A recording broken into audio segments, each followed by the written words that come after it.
시간에는 이제 로마 카톨릭 교회의 부패, 그쵸? 문제점들, 예, 요런 것까지 했었죠. 좀 기억나시죠? 그쵸? 네, 그래서 그 뭐 부조리. 예, 특면, 면죄부, 요런 거 기억나시죠? 그쵸? 네, 자, 이제 그런 상황이니까 그런 교회의 문제점을 느끼는 사람들이 있었겠어요? 없었겠어요? 있었겠죠. 있었겠죠. 그쵸? 그래서 네, 그런 것들을 바로잡아 보려고 하는 사람들이 교회 역사 내내 끊이지 않고 계속 나옵니다. 그래서 여기 요 초기 개혁자로는 그 꼽히지는 않지만 1100년대에 1100년대에 그 피터 왈도 혹은 피터 발도라는 사람도 있어요. 있어요.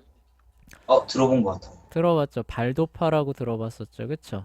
네, 예, 그 사람은 이거보다 한 200년 정도 앞선 사람이에요. 그런데 그 사람이 주장한 게 이 초기 개혁자들의 주장하고 맞닿는 면이 되게 많습니다. 예, 그리고 초기 개혁자들의 주장은 뒤에 나오는 종교 개혁자들의 주장하고 거의 똑같아요. 네, 예, 그러다 보니까 나중에 이제 종교 개혁자들이 이제 그 활동을 시작했을 때 이제 이 사람들을 이제 그 초기의 개혁자다. 그러니까 종교개혁 시대에 활동했던 사람들은 아니지만 먼저 활동했던 종교개혁자나 마찬가지다라고 해서 이렇게 그 꼽아주는 모습을 손에 꼽아주는 모습을 볼 수 있는데 이런 사람들이 그 교회 역사 안에 늘 쭉 있었거든요.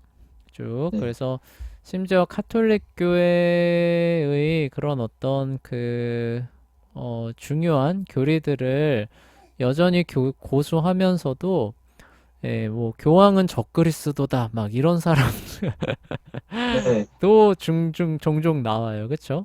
그리고 뭐 성경으로 돌아가야 된다. 그리고 뭐 오직 믿음으로만 구원을 받는다. 막 이런 식으로 파편적으로 얘기했던 사람들이 이제 이렇게 교회 역사 안에 중세 시대예요. 중세 시대 말하는 겁니다. 가장 교회 타락과 어두움이 극심했던 그 시대에 그런 사람들이 이렇게 뜨문뜨문 계속 이어져 나오는 모습을 볼 수 있고요.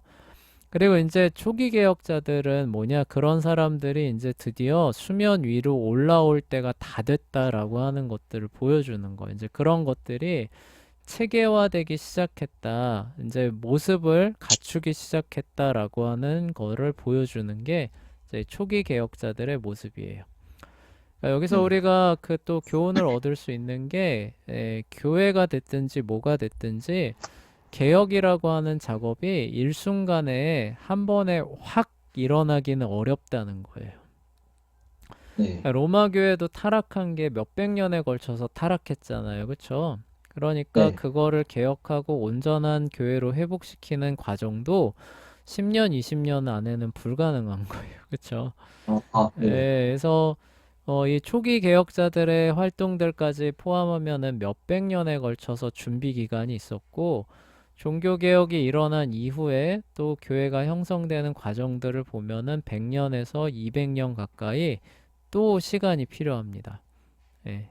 그래서 네, 우리가 개혁을 한다라고 했을 때, 왜냐하면 사람이 온전하지 않기 때문에 이 그 오류들을 깨닫고 그것을 어떻게 고쳐야 할지라는 그 부분에서 이게 또 너무 심하면은 그 뭐라고 해야 되나, 그 오류를 우리 그 소뿔을 바로 잡으려다가 소를 죽인다라고 하는 고사 들어본 적 있죠? 속담.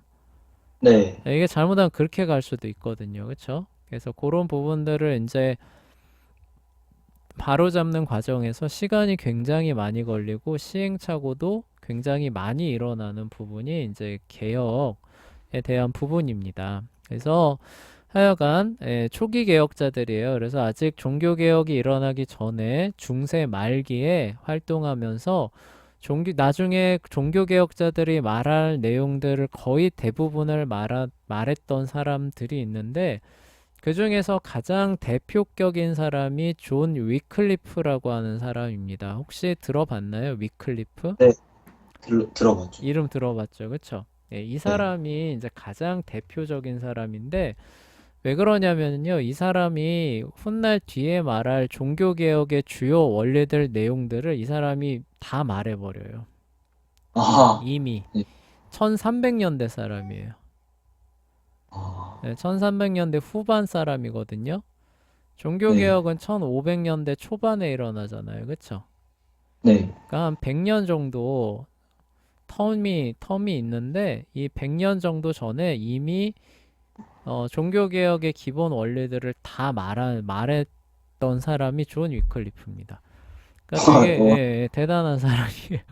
네. 예, 그래서 이제 그 종교개혁의 역사를 얘기를 할 때 특히 초기 개혁자들의 역사를 얘기를 할 때 제일 먼저 그리고 가장 중요하게 손꼽는 사람이 바로 요 사람입니다. 그래서 영국 종교개혁의 선구자라고 알려져 있죠. 자, 그래서 살펴볼게요. 존 위클리프입니다. 비성경적인 가르침, 심각한 부조리, 정치적 간섭 등으로 인해 전 유럽에는 로마 교회를 개혁해야 한다. 그러니까 이대로는 안 된다라고 하는 거에는 누구든지 동의를 합니다. 그렇죠?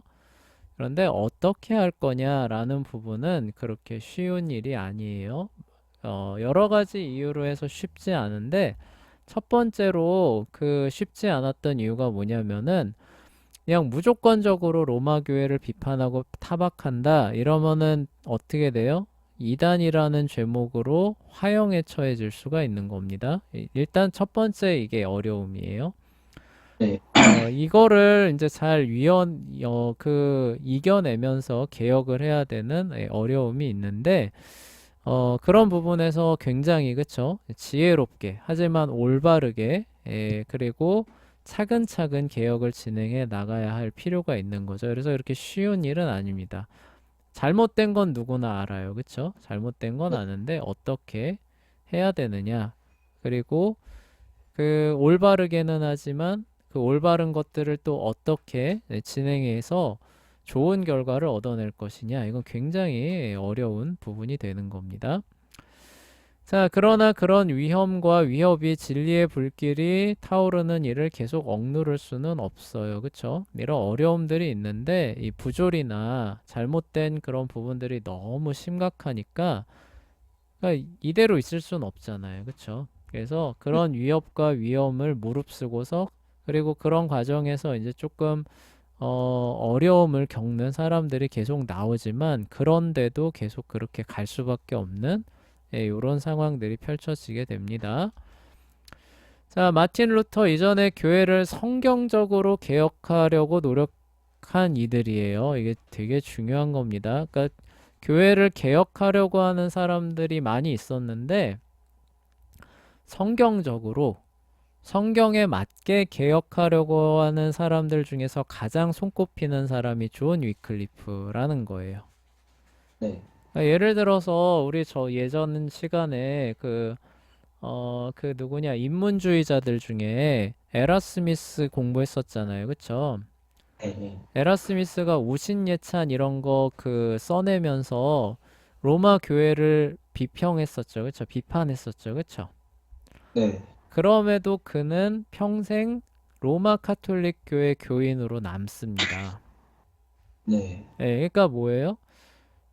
에라스미스가 물론 뭐 예수님의 가르침으로 돌아가야 된다, 단순한 가르침으로 돌아가야 된다, 성경으로 돌아가야 된다를 강조하긴 했지만 진짜 성경적인 차원에서 교회를 온전하게 개혁해야 된다라고 말하기에는 어떻다는 거예요? 모자람이 있는 거죠. 그렇죠? 네. 네, 진정으로 교회를 성경적으로 개혁하려고 하게 됐으면은 뭐예요? 종교개혁 쪽으로 가야 되는데 에라스미스 같은 경우는 그렇지가 않잖아요. 그렇죠? 그래서 네. 결국 그게 뭐예요? 카톨릭의 큰 테두리를 교리나 테두리를 유지하면서 성경의 비중을 조금 더 높여서 로마 교회에 만연한 부조리를 해소해 보자. 이게 에라스미스잖아요. 그렇죠? 근데 이게 성경적으로 교회를 개혁하려고 한 것이냐라고 하면은 종교 개혁의 역사의 측면에서 보면 아니다라고 얘기를 하게 돼요. 그래서 개혁자들의 역사를 얘기를 할 때 에라스미스를 얘기하는 사람이 있을까요, 없을까요? 있겠죠. 없어요. 없게 됩니다. 대신에 초기 개혁자로서 존 위클리프를 대번에 꼽게 되는데, 왜냐하면은 이 사람은 개혁을 하는 과정 가운데서 제1의 원리를 어디에다 뒀냐면은, 그러니까 그 에라스미스 같은 경우는 이제 그 인문학적인 지혜와 교양에다 뒀잖아요. 그쵸? 예, 네. 그래서 이성을 사용해서 좀 말이 되게 교회를 좀 바꿔보려고 하는 쪽으로 개혁을 한 건데, 위클리프는 그게 교회를 개혁하는 길이 아니라고 봤어요. 그러니까 모든 문제가 어디서 왔느냐? 성경을 떠난 거에서 왔다고 본 거예요, 이 사람은. 예, 이게 아, 그러니까 핵심이에요. 그러니까 모든 문제의 원인이 교회는 오직 성경의 기초에서 돌아가고 세워져야 되는데, 교회가 성경을 떠난 것이 문제다라고 처음으로 공식적으로 그 뭐라고 해요? 그전에도 그런 식으로 문제를 제기한 사람들이 있었죠. 근데 그래서 성경으로 조금 더 돌아가야 된다. 그러니까 성경으로 돌아가야 된다. 성경에 집중해야 된다. 이런 식으로 얘기를 했는데 오직 성경 위에 서서 모든 것들을 해야 된다라고 말한 사람은 존 위클리프가 거의 처음입니다. 그래서 우리 종교개혁의 5대 원리 중에 첫 번째가 뭐냐면 오직 성경이잖아요. 그렇죠? 네. 네. 성경 외에 다른 그 무엇도 들어오면은 안 된다라고 하는 그 원리가 종교개혁의 제1 원리인데 그거를 제일 먼저 천명하고 교회를 개혁하려고 했었던 사람이 존 위클리프예요. 시대를 아, 100년이나 앞서간 사람이죠. 그렇죠? 네. 네, 대단해요. 그리고 이후에 있는 에라 스미스보다도 더 성경만으로 해야 된다 이렇게 주장한 거니까 예, 네. 100년 뒤에 에라 스미스보다도 더 그쵸? 예, 종교개혁의 시대를 내다봤던 예, 그런 사람이죠. 그래서 대단한 겁니다. 그래서 성경만이 그리스도의 법으로서 유일한 권위를 갖고 있다. 그쵸? 예, 이 네. 얘기는 뭐예요? 교황의 권위를 이제 무효화하는 그쵸? 그 부분인데 교황이 뭐 예를 들어서 뭐 저기 그리스도의 대리자로서 뭐 이렇게 그 교서를 내리고 이런 거 하잖아요. 그쵸? 네. 그렇죠. 근데 그런 것들 무시해도 된다라고 했을 때 왜냐고 하냐면은 그거에 대한 신학적 교리적 이유를 제시를 해주는 거예요. 네. 뭐만이 유효하기 때문이에요? 어떤 명령만이 유효하기 때문이에요? 성경이. 성경만이 유효한 것이지 그 외에 다른 것들은 유효하지 않다. 그래서 교황의 부당한 명령들, 그 다음에 어떤 뭐 많은 그쵸 교회의 그런 어떤 뭐 의식들, 조직들 이런 것들 다 무효다라고 선언을 해버리는 와, 이 시대, 이 시대 대단한 거죠, 그쵸? 네. 그래서 단순히 이제 교황의 권위뿐만이 아니라 그래서 교황의 권위를 처음에 표적 포인트로 시작을 해요.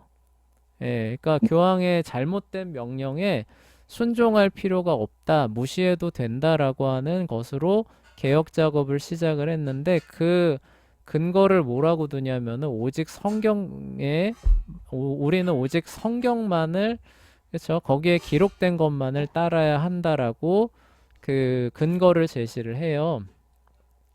그 근거에서 멈추는 게 아니라 그 근거의 기초에서 계속 나갑니다. 성경과 반대된다고 여겨지는 모든 관습들을 다 비판을 해요. 그러니까 교황 아, 제도만 성경에서 엇나간 게 아니잖아요. 그렇죠?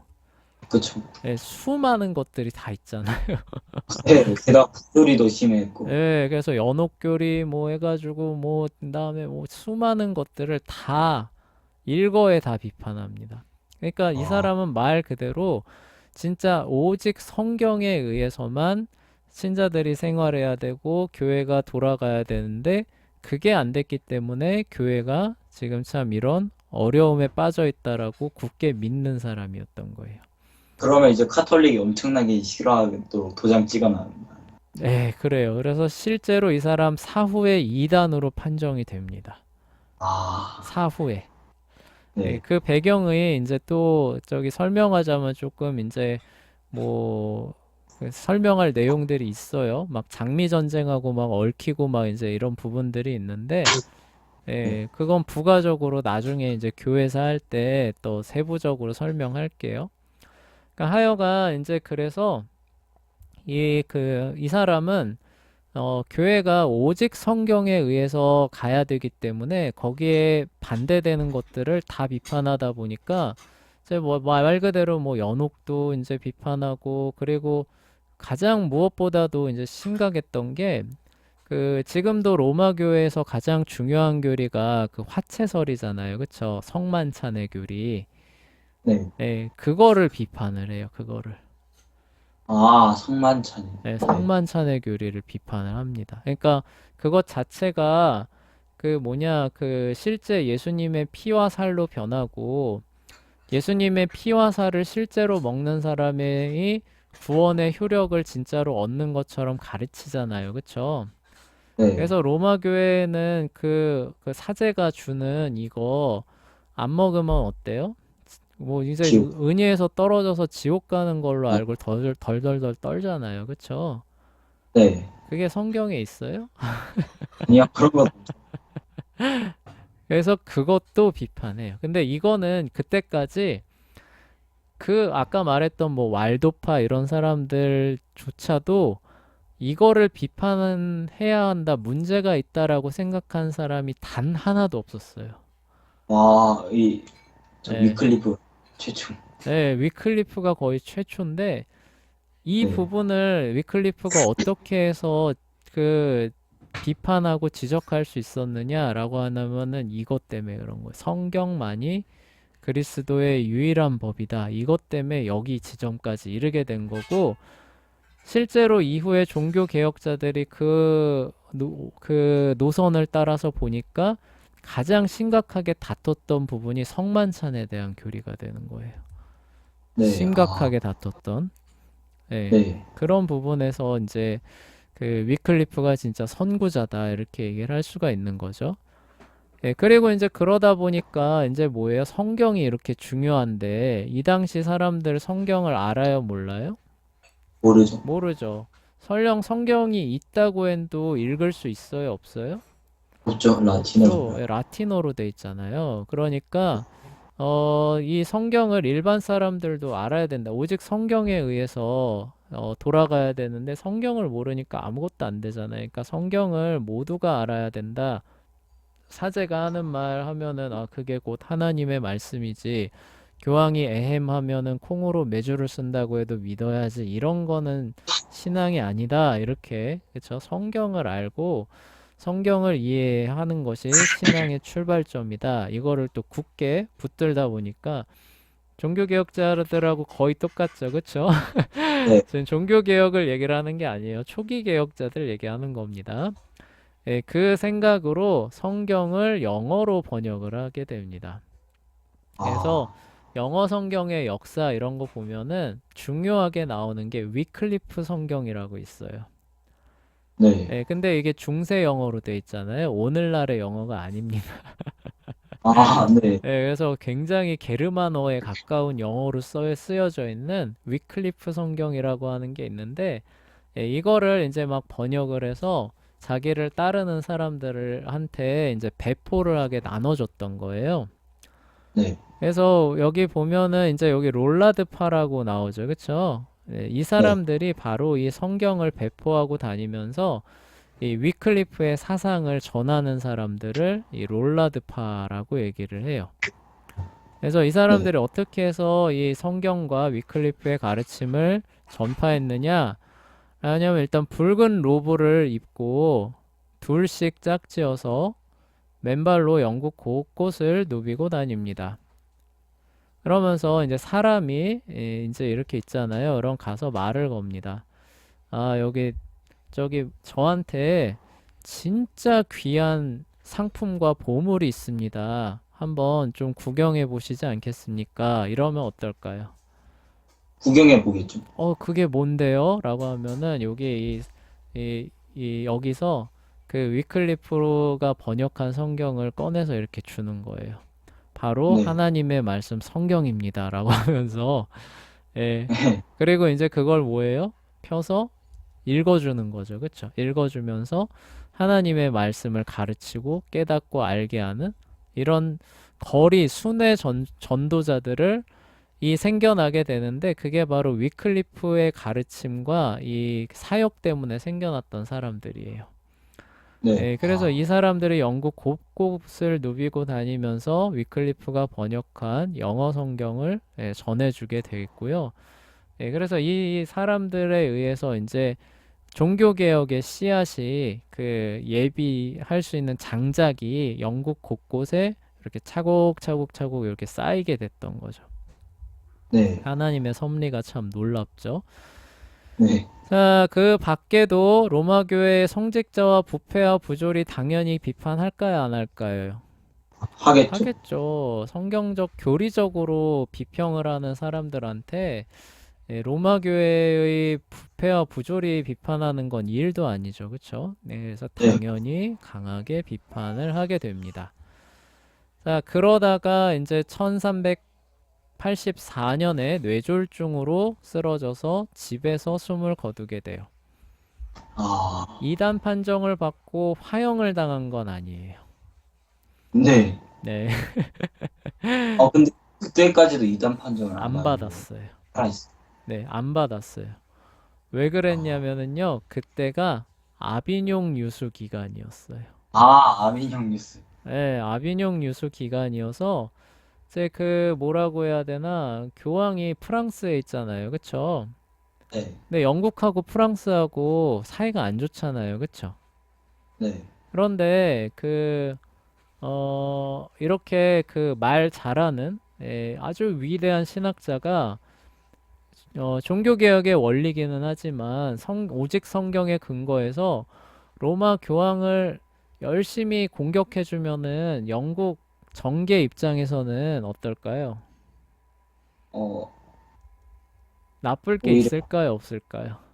없겠죠. 없겠죠. 만약에 제 입을 틀어 막아버리면은 네.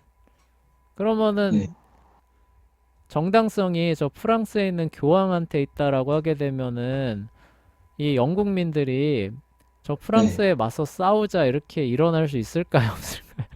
없겠죠. 없겠죠. 그쵸? 예. 이제 그러다 보니까 이게 백년 전쟁 지금 와중에 있는 거거든요.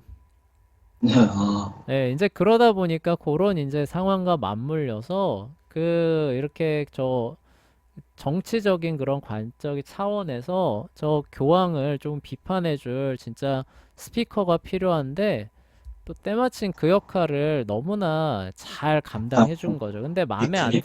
마음에 안 드는 건 뭐냐면은 오직 성경을 너무 고집스럽게 적용을 해가지고 그러니까 이 당시 정치인들의 입장이에요.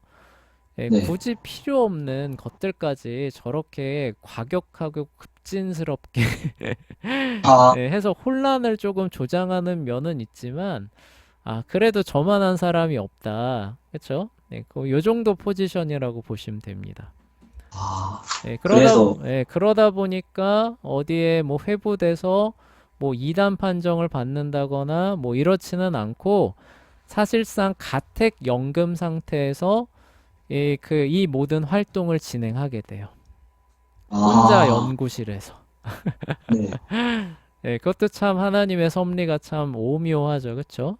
네. 이렇게 대외 사정을 그렇게 조성하셔가지고 위클리프가 그렇게 일평생 그래도 사역할 수 있는 공간을 마련해 주신 게 참 오묘합니다.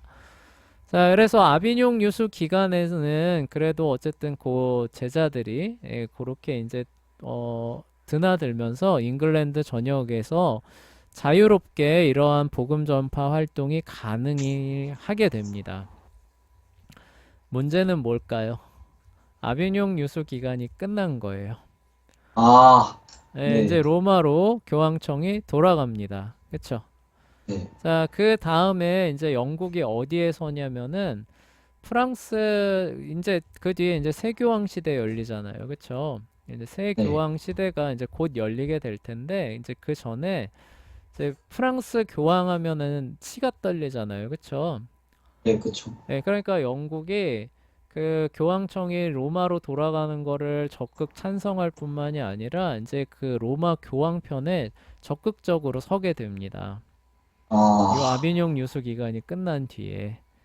네. 자, 그런 상황이 되다 보니까 위클리프의 추종자들은 어떻게 될까요? 이제 영국이 필요 없으니까. 이제는 쟤네들이 말하는 것대로 계속하면은 어떻게 되는 거예요?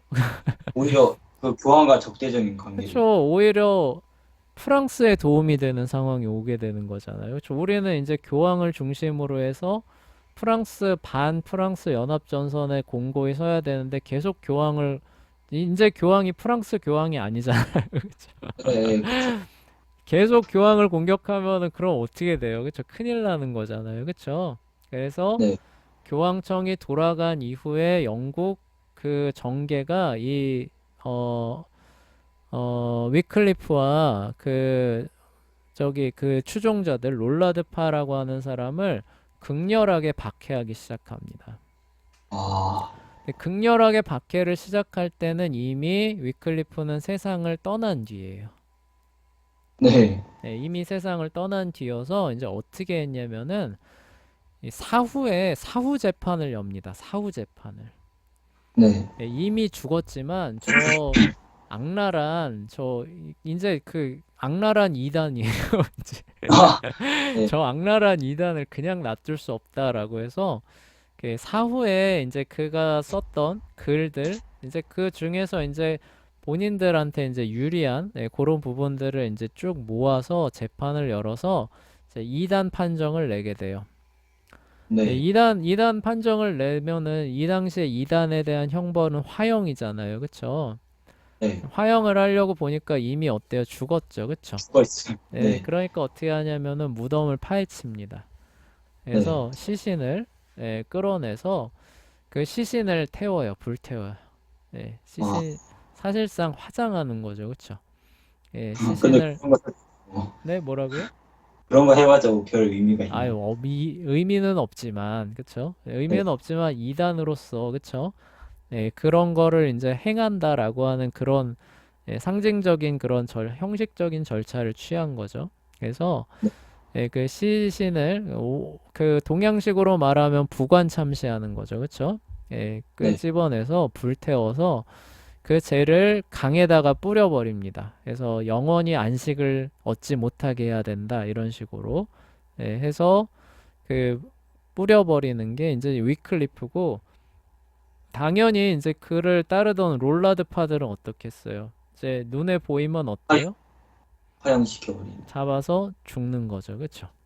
아, 네, 그래서 이들이 이제 영국에서는 활동이 매우 어려워지니까 이제 그 위에 스코틀랜드, 그러니까 잉글랜드 말고 북쪽의 스코틀랜드로 넘어가거나 다른 유럽 지역으로 피신을 하게 되는 상황이 오게 됐는데 이게 또 아이러니한 게 우리 그 성경에서도 예루살렘 교회에 박해가 일어나니까 그 박해를 피해서 이렇게 가는 과정 가운데서 이방인들한테 복음이 전파되는 그런 일이 있었잖아요. 그쵸? 네. 그래서 이들을 막 박해하니까 이들이 스코틀랜드로도 피하고 일단 제일 가까운 데죠. 여력이 있는 네. 사람은 이제 바다 건너서 이제 그 유럽 대륙으로 피신해서 좀 이렇게 손이 닿지 않는 그런 지역으로 숨어들었겠죠. 근데 그 숨어들어서 가만히 있는 것이 아니라 거기서 위클리프가 가르쳤던 내용들 그리고 그런 성경들 이런 것들을 막 전파를 하는 거예요. 네. 그래서 한 100년 뒤에 종교 개혁이 일어났을 때 또 요긴하게 쓰여질 그런 어떤 재료들이 유럽 전역에 또 차곡차곡 쌓이게 되는 그런 역사로 됩니다.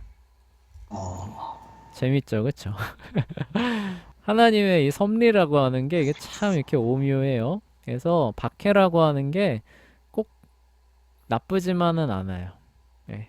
아, 예. 그렇게 해서 100년 뒤에 종교 개혁이 이제 예비가 되게 돼요. 그리고 이제 얀 후스가 이제 그 또 재밌는데요. 이 보헤미아의 사람입니다. 그러니까 오늘날의 체코와 슬로바키아에 해당하는 보헤미아인데요. 이 보헤미아의 이 위클리프의 사상이 이제 그 전파가 되는데요. 이 위클리프의 사상이 어떻게 해서 전파가 됐냐면은 아까 교황하고 손잡았다 그랬잖아요. 그쵸? 프랑스와 네. 대항하기 위해서. 예, 그래서 이제 이 교황이 이제 그 자기 편이 된 영국과 이제 그 프랑스의 그 반연합 전선을 펴기 위해서 이제 어느 나라를 좀 결혼 동맹을 시켜야 될까 하고 이제 이렇게 고심하다가 보헤미아를 선택합니다. 네. 그래서 보헤미아의 그 공주였던가? 그쵸? 예, 보헤미아의 공주가 아니라 네, 영국이에요. 영국의 리처드 왕의 여동생입니다. 여동생이 보헤미아에 시집을 가게 돼요. 결혼 아, 동맹인 거죠. 그쵸? 네, 네. 시집을 이제 가면서 이제 어떻게 되냐면 두 나라가 이제 동맹국이 되는 거죠. 그쵸? 가까운 연합국이 되는 거예요. 그래서 예전에 없었던 교류가 막 일어나기 시작하는데 그때가 바로 언제예요? 위클리프가 명성을 막 떨치고 활약을 하고 아직 네. 그 이단으로 정죄되기 전인 상황인 거죠. 아, 네. 예, 그러니까 아직 그 위클리프의 명성과 영향력이 남아있는 그런 상황에서 시집을 가는 겁니다. 아, 네. 그러니까 이제 이 당시에 이제 수재들이 이제 그 교류를 하기 위해서 영국 옥스퍼드로 유학을 가게 되는데 위클리프가 옥스퍼드의 교수였거든요. 아, 예. 네. 네, 그러니까 이제 뭐예요? 자연스럽게 거기 유학 온 사람들이 위클리프의 책과 가르침을 접하게 되고 어때요? 워낙 뛰어나고 성경적이니까 이제 눈이 열리는 것 같았겠죠. 그쵸? 그럼 그 네. 사람들이 뭐예요? 아, 우리 조국도 보헤미아에도 이런 진리를 전해줘야지 하는 그런 마음을 갖고 위클리프의 책 쓴 저서들이죠. 그걸 또 보내주거나 갖고 귀국하거나 이런 일들이 또 있게 돼요. 그래서 여기 아, 유학 갔던 한 친구 중에 하나가 자기 조국으로 돌아가서 얀 후스한테 위클리프의 책을 전해주면서 소개를 해주는데 얀 후스가 그것을 보고 크게 감명을 받아서 위클리프와 거의 똑같은 길로 접어들게 돼요. 와, 네, 네. 근데 이제 후스 같은 경우는 이제 위클리프의 영향을 받다 보니까 처음에는 성직자들의 도덕적 부패를 그 포인트로 잡습니다. 처음에는. 아직은 그러니까 오직 성경이다라고 하는 것을 아직 확고하게 붙들지는 못한 상황인 거죠. 그쵸?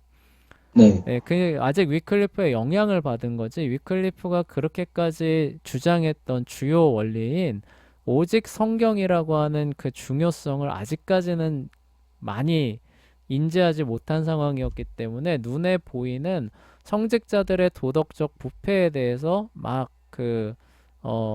지적하고 바로잡아야 된다. 이런 걸로 출발을 하게 됐는데 이제 신앙이 깊어지고, 그런 어떤 지식이 깊어지고 하면서 오직 성경에 대한 그런 부분들을 더 확고하게 붙잡게 됩니다. 네. 이거를 아, 확고하게 붙잡게 되니까 또 어디로 귀결이 되냐면은 위클리프를 가장 공경에 몰아세웠던 화채설 있죠. 그쵸? 아, 네. 화채설 잘못됐다라고 얘기를 하게 돼요. 예, 화채. 그리고 교황제도 이거 잘못됐다라고 얘기를 합니다. 그래서 교황이 교회의 머리가 아니라 예수 그리스도께서 친히 교회의 머리가 되신다. 이거 개신교회가 가르치는 거거든요. 근데 이때 이미 가르쳐요, 교회론에서. 그래서 아, 이거를 두 개를 그 교리적 차원에서 문제를 제기하기 시작하면서 이제 난리가 나는 거죠. 아, 네. 네, 오늘날로 따지면 진짜 그 뇌관을 건드리게 된 겁니다. 그러니까 후스가 그냥 성직자들의 도덕적 부패만 그냥 이렇게 거론하고 하면은 야누스는 순교하거든요.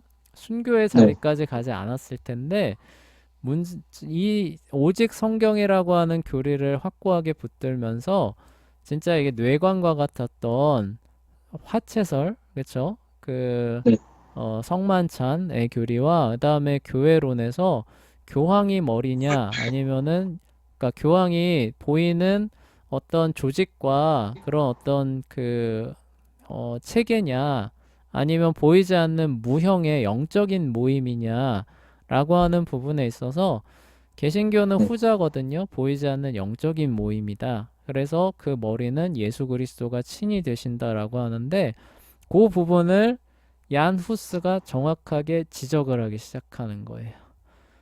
자, 아, 그러면은 교황은 뭘까요? 그냥, 교황은 곧 그리고 그냥 정도가 아니라 그거를 가장 저해하는 존재의 수장이기 때문에 적그리스도라는 결론이 오게 되는데 그거를 야누스가 가감 없이 이야기를 해요. 와, 그래서 그랬어. 예, 완전히 이제 전 유럽이 이제 그 뒤집어 완전히 뒤집히는 거죠. 그렇죠? 네. 그래서 이제 그 난리가 나는 겁니다. 난리가 이제 나게 되고요. 그 신성 로마 제국 황제가 이거 이대로 뒀다가는 이제 큰일 날 것 같으니까 이제 세교황 문제를 그 해결하는 콘스탄츠 공의회 아시죠? 그쵸? 얘기했었죠. 그쵸? 이거 네. 황제가 소집했잖아요. 그쵸? 네. 황제가 소집한 이유도 이거 이러다가 전 유럽이 이거 큰일 날 것 같으니까 빨리 이 문제 해결해야지라고 하면서 황제가 소집한 건데 황제가 봤을 때는 얀 후스도 만만치 않았다는 거예요. 아, 저거 그대로 뒀다간 큰일 나겠다는 거죠. 그쵸? 그래서 네. 그 세교황 문제 해결함과 동시에 이 얀 후스의 이 주장, 얀 후스의 요것도 그 해결을 해야겠다라고 해서 와라 그러면은 뭐 보호해주겠다, 뭐 화형이나 뭐 이렇게 구금 이런 거 없게끔 내가 병력들 동원해가지고 이렇게 해줄 테니까 와서 네가 말하는 바를 조금 이렇게 그 변론을 해봐라라고 하면서 콘스탄츠 공의회에 그 소환을 하게 됩니다. 그래서 네. 얀 후스가 이제 그것을 믿고 갔는데 아, 가자마자 체포돼요. 황제가 그리고, 체포한 게 아니라 거기 네. 그 추기경 있잖아요. 네. 추기경이 황제의 그 눈치도 안 보고 그냥 바로 구금해 버려요. 그런데 황제는 그냥 그 추기경의 눈치를 보면서 그냥 이렇게 아, 예, 하게 되고 나중에 후스가 황제한테 당신이 보호해준다고 해서 왔는데 이게 뭡니까? 라고 하니까 얼굴이 시뻘개지면서 답을 제대로 네. 못했다고 합니다. 하여간 그렇게 해서 그냥 독단적으로 야누스를 구금을 하게 되고 한 6개월 동안 이제 감금시켜 놓은 뒤에 나중에 불러서 이제 그 이단 처형을 해야 되니까 이제 어쨌든 재판을 열어야 될 거 아니에요. 재판 네. 열었는데 얀 후스한테는 발언권이 안 주어집니다. 와, 그게 아니라 얘가 이제 그동안 저기 그 써놨던 저서들을 쫙 펴놓고 자 네. 이것을 철회하겠느냐 철회하지 않겠느냐 이렇게만 물어. 아, 네. 철회하지 않겠다라고 하면 뭐예요? 너 사형. 죽는다는 거예요. 그렇죠? 네. 철회하겠다라고 하면은 그에 맞는 어떤 뭐 저기 뭐냐 그런 어떤 형벌이 내려지겠지만 죽지는 않을 거다 이 얘기하는 거죠. 그러니까 이게 맞다라고 하는 변론 자체는 받아주지도 않겠다는 거예요. 너 이거 인정하고 이거 계속 고소하고 죽을래 아니면은 철회하고 그래도 살래 이거거든요. 이거 옳다고 변론할 생각도 하지 마 이거. 아, 네, 네. 그렇게 해서 근데 얀 호스가 하지만 하나님의 말씀과 그분 앞에서 사로잡힌 양심 안에서는 나는 이거 처리할 수 없습니다. 더 높은 그렇죠 유일한 재판관이신 그분께 이 모든 것을 의뢰합니다라고 하면서 그대로 고소하게 되고 이단으로 정죄받고 화형에 처해지는 게 얀 후스예요. 와, 네, 그렇게 하게 되니까 이제 이 후스가 근데 그 대중들한테 인기가 네. 되게 명망이 되게 높았거든요. 근데 이런 식으로 말도 안 되는 원래 체포도 안 된다고 했는데 갑자기 전격적으로 체포하고 제대로 된 재판도 못 받고 뭐 변론도 못 하고 그냥 뭐 번갯불에 콩고 먹듯이 그냥 후다다닥 화형하고 끝 해버리고 이단 맞습니다 이렇게 해버리니까 이제 보헤미아가 완전히 또 뒤집어지는 아, 예, 뭐 저딴 게 다 했냐라고 하면서 저거 교회도 아니다. 안 그래도 지금 진정한 교회는 그런 게 아니다라고 하는 그 후스의 그 가르침에 따르는 사람들이다 보니까 로마 교회로부터 분리해 나가는데 주저함이 없게 되는 거예요. 그래서 네. 우리는 이제 우리 길 간다. 로마 교회 뭐 너희는 우리랑 상관도 없다라고 하면서 분리를 해 나가게 되고 이제 로마 교황 마르티노 5세는 보헤미아 왕을 향해서 이제 성전을 선포하게 됩니다. 야, 저 완전 저 뭐냐 그 이단자들이 이제 폭도까지 됐다. 저거 빨리 저기 뭐냐 해결해라라고 하면서 독일 황제한테 성전의 명을 내리게 되고 독일 황제 입장에서는 이런 식으로 보헤미아가 이제 그 자기 갈 길 가는데 자기 제국 통치에 도움이 안 되잖아요. 그렇죠? 네, 그러니까 그렇죠. 독일 제후들 소집해가지고 보헤미아를 침공해 가게 돼요. 그래서 이 전쟁이 무려 15년 가까이 이어지게 됩니다. 네. 네, 처음에 보헤미아가 굉장히 어려웠거든요. 그래서 그냥 무릎 꿇고 그냥 적당히 끝낼까 막 이렇게 하다가 근데 이게 또 하나님께서 은혜를 주셔가지고 이 전황이 막 뒤집히면서 네. 이게 팽팽한 그 상황이 계속 유지가 돼요. 그래서 네. 이 독일 황제의 힘으로도 보헤미아를 굴복시킬 수 없다라는 것들이 분명해지고 나서 이제 양쪽이 이제 타협을 하게 되는 거예요. 네. 양쪽이 타협을 하게 돼서 전쟁이 마무리가 돼요. 그래서 보헤미아가 최종 승리를 거두었다라고 하는 그 이 말은 이제 이런 겁니다. 보헤미아가 그 요구했던 가장 그 중요한 부분이라고 할 수 있는 성만찬에 대한 부분에서 일부 요구 조건을 그 받아들여주는 그 조건으로 해서 이제 우리는 무기를 내려놓겠다. 요게 이제 협상이 되면서 전쟁이 끝난 거예요. 네. 그래서 요때 그 타협에 또 그 동의하지 않았던 사람들 있잖아요. 그쵸? 또 동의하지 네. 않았던 사람들은 또 이제 숨어 들어갑니다. 흩어져서 숨어 들어왔다가 100년 뒤에 이제 종교 개혁이 일어나니까 야, 여기 우리가 믿던 바들을 말하는 사람들이 여기 이렇게 일어났다 하면서 종교 개혁의 그 대열에 대규모 합류하는 사람들이 또 우르르 오게 돼요. 예, 그러니까 한 100년 가까이 이렇게 종교 개혁이 이런 식으로 준비가 됐던 거예요. 네. 예, 그러니까 이게 참 하나님의 때라는 게 참 묘해요. 그렇죠? 그래서 한 100년 정도 전에 이러한 일들을 준비하셔서 종교 개혁이 일어났을 때 이제 그 필요한 것들을 한 100년 가까이 이렇게 준비를 하시다가 나중에 개혁이 일어나니까 아까 말했던 왈도파도 마찬가지예요. 왈도파도 종교개혁 일어나니까 또 거기로 우르르르 갑니다. 드디어 우리가 찾던 그런 것들이 나왔다라고 하면서 네. 예, 그렇게 해서 개신교가 그 형성이 돼서 오늘날에 이르게 되는 거예요. 예, 네. 그래서 이렇게 오늘 초기 개혁자들의 사역들, 활동들 함께 공부해 봤습니다.